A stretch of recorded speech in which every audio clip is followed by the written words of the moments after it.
नमस्कार दोस्तों, मैं सुधांशु शुक्ला आप सभी का एसएस ट्यूटोरियल की टीम की तरफ से कहानियों के हम सफ़र में स्वागत करता हूं। दोस्तों, आज जिसकी कहानी हमें मिली है उनका नाम भी मिली श्रीवास्तव है, जो हमारे प्रयागराज से ही है।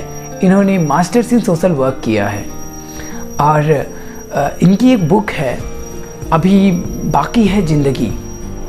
तो उसी बुक की एक कहानी है आखिरी चाय, जो बहुत प्यारी है। हम लोग तो अपने प्यार में पड़े रहते हैं, हमारा प्यार वैसा है, हमारा प्यार वैसा है। इन्होंने तो मम्मी पापा के प्यार को डिफ़ाइन किया, एक अलग परिभाषा दिया है, क्या ही कहना। और हाँ दोस्तों, कहानी कैसी है ये बात कमेंट्स करके बताइएगा। और मिली श्रीवास्तव जी, आप भी हमारी कहानी को सुनिए तो बताइए कि मैंने आपकी कहानी को कैसे नरेट किया। और हमारे व्यूवर्स में से अगर मैं सबकी कमेंट्स को देखूँगा, जिनका कमेंट सबसे बढ़िया होगा उन सारे व्यूवर्स में से किसी एक को मैं ये कहानी कोरियर करूँगा। सो फटाफट से कमेंट करिए, ठीक है। अभी हम कहानी पर चलते हैं। और हाँ, अभी बाकी है ज़िंदगी, ये अमेज़ॉन पर अवेलेबल है, जिसका लिंक डिस्क्रिप्शन में है। कहानी शुरू होती है कहानी के कुछ किरदारों के साथ। एक रामसुख हैं जिनकी पत्नी है और इनके 2 बच्चे हैं, और बड़े बेटे को भी 2 बच्चे हैं। बड़े बेटे का भी कारोबार अच्छा चल गया था। छोटा बेटा गाँव से दूर शहर में नौकरी करने लगा था, जो बहुत अच्छी बात थी। एक दिन दूरभाष पर एक तार आया तो मानो रामसुख की जिंदगी पलट कर रख दिया। ऐसा प्रतीत हो रहा था कि अब जिंदगी में कुछ नहीं बचा, पैरों के नीचे से जमीन खिसक गई हो। पर क्या करते, विधि के विधान को तो हम बदल नहीं सकते। वैसे अभी तक जिम्मेदारियों के चक्कर में, जिम्मेदारियों को उठाने के चक्कर में अभी तक तो रामसुख और रामसुख की पत्नी साथ में बैठ के आराम से एक कप चाय भी नहीं पिए थे। अचानक से एक दिन छोटा बेटा शहर से आया और कहता, बाबूजी आपको तो पता है ना कि बिमला पेट से, बिमला यानी छोटे बेटे की पत्नी, और इसीलिए अम्मा को हमारे साथ जाने दीजिए। इधर रामसुख ने साफ साफ कह दिया कि तुम्हारी अम्मा कहीं नहीं जा रही, वो हमारे साथ ही रहेंगे, और तुम लोगों को मैं इतना बड़ा कर दिया हूँ कि तुम लोग अपनी जिम्मेदारियों को खुद उठा सकते हो। बहुत ही कठोरता से ये बात वो अपने बेटे से बोले थे। उधर से बेटा बोला, आप तो लैला मजनू की तरह बातें करने लगे हैं पिताजी, और इस तरह से नहीं चलेगा, और अम्मा को हमारे साथ भेज दीजिए, हमारा काम नहीं चलेगा, और घर वाले ही हमारा साथ नहीं देंगे तो कौन साथ देगा। इधर बेटे और बाप में अनबन चल ही रही थी। तभी उनकी माँ अपना सामान समेटने लगी थी, क्योंकि एक तरफ पति की इच्छा थी तो दूसरी तरफ माँ की ममता, और यहाँ माँ की ममता जीत गई थी। रामसुख भी क्या करता, न चाहते हुए भी आंखों में आंसू लिए विदाई कर दिया। याद तो एक दूसरे की बहुत आती थी, और वो लोग ये सोच भी लेते थे कि अभी वो खाए होंगे, अब वो नहा लिए होंगे, अब अच्छा अब सो रहे होंगे वो। तो इस तरह से ख्यालों में जी रहे थे।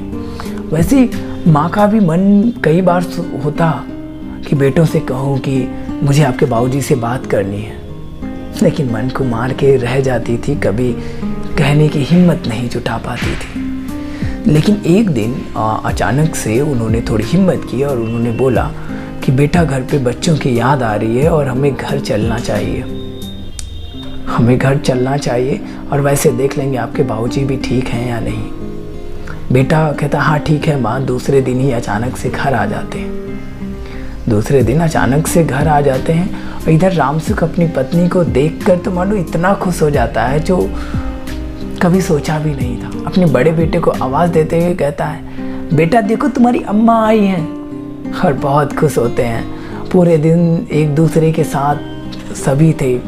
रात में जब रामसुख और रामसुख की पत्नी एक साथ बैठे तो रात भर बस बातें करने लगे। रात भर बस बातें ही करते रह गए, एक दूसरे की आंखों में ही देखते रह गए।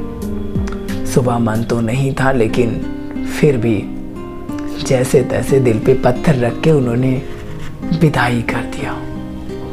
उसके बाद 1-2 बार ऐसा मन में आया कि वो कह पाती कि बेटा मुझे घर जाना है, लेकिन अपने मन को वो माँ मार के रह जाती थी।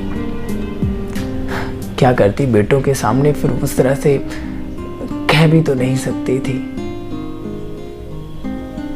और अभी तो सारी चीज़ें ठीक चल ही रही थी, और अब तो बेटे के साथ साथ बहू की भी नौकरी लग गई थी। तो सुबह लंच बनाना, ये वो घर के बहुत सारे काम, और उसी में उलझ कर रह गई थी रामसुख की पत्नी। और अब तो मानो वहीं की होकर रह गई थी। पहले तो इधर उधर दूरभाष से बातें भी हो जाया करती थी, लेकिन अब वो भी बंद हो गई। और एक दिन अचानक से बेटे ने कहा, अम्मा घर चलना है, और इस बार तो लंबी छुट्टी मिली है, 15 दिन बाद आना है। अब तो रामसुख की पत्नी की खुशी का तो ठिकाना ही नहीं था। सब कुछ बहुत बढ़िया था, और दूसरे ही दिन वो लोग घर चले आए। और इधर रामसुख भी अपनी पत्नी को देख के बहुत खुश हुए। इस बार तो ज़िंदगी की वो छोटे छोटे लम्हे, उन छोटे छोटी खुशियाँ, उन सबको जिया। और ये 15 दिन का सफ़र मानो ऐसा लग रहा था कि उन दोनों ने तो सदियों तक जी लिया। इन सब के साथ अब वो अंतिम दिन आ गया, जिस दिन वापस से उनकी माँ को जाना था बेटों के साथ। इधर रामसुख का भी मन नहीं था भेजने का, लेकिन फिर भी क्या करता, बेटे थे और बेटों के पास मजबूरी भी थी। माँ को साथ लिए बेटे और जाने लगी, तभी अपनी पत्नी का हाथ पकड़े और बोले, रुको, कहाँ जा रही हो, 2 मिनट बैठ जाओ, फिर जाइएगा, साथ में चाय पी लेते हैं, क्या पता ये हमारी आखिरी चाय हो। बहू को आवाज़ लगाए, बहू 2 कप चाय लाइएगा। साथ में चाय पिए, और चाय पीते पीते बोला, पता नहीं, लेकिन फिर भी मन पता नहीं क्यों बहुत बेचैन है, और ऐसा प्रतीत हो रहा है कि ये हमारी आखिरी चाय है। चाय खत्म की और वो अपने बेटों के साथ चली गई। तभी अचानक से कुछ ही दिन बाद छोटे बेटे का फ़ोन आया। फ़ोन सुनकर मानो रामसुख की ज़िंदगी पलट कर रह गई थी। ऐसा प्रतीत हो रहा था कि ज़िंदगी में कुछ नहीं बचा। पैरों के नीचे से ज़मीन खिसक गई। उधर से छोटा बेटा बोला कि बाबूजी, अब अम्मा नहीं रही, अब अम्मा नहीं रही। अब रामसुख के आंसू भी रामसुख से इजाज़त मांग रहे थे। अभी रामसुख बस चुपचाप घर के बाहर बैठा अपनी पत्नी की लाश का इंतज़ार कर रहा था। ऐसा इंतज़ार मानो कि एक एक पल सदियों के बराबर लग रहा था। अभी उसकी पत्नी की लाश घर के बाहर आ गई थी।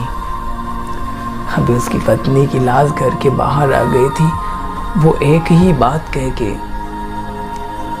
मुझे माफ़ करना, मुझे नहीं पता था वो हमारी आखिरी चाय थी, मुझे नहीं पता था वो हमारी आखिरी चाय थी, मुझे माफ़ करना। अब रामसुख को किसी चीज़ का इंतज़ार नहीं था सिवाय उसकी मौत के। अब रामसुख को किसी का इंतज़ार नहीं था।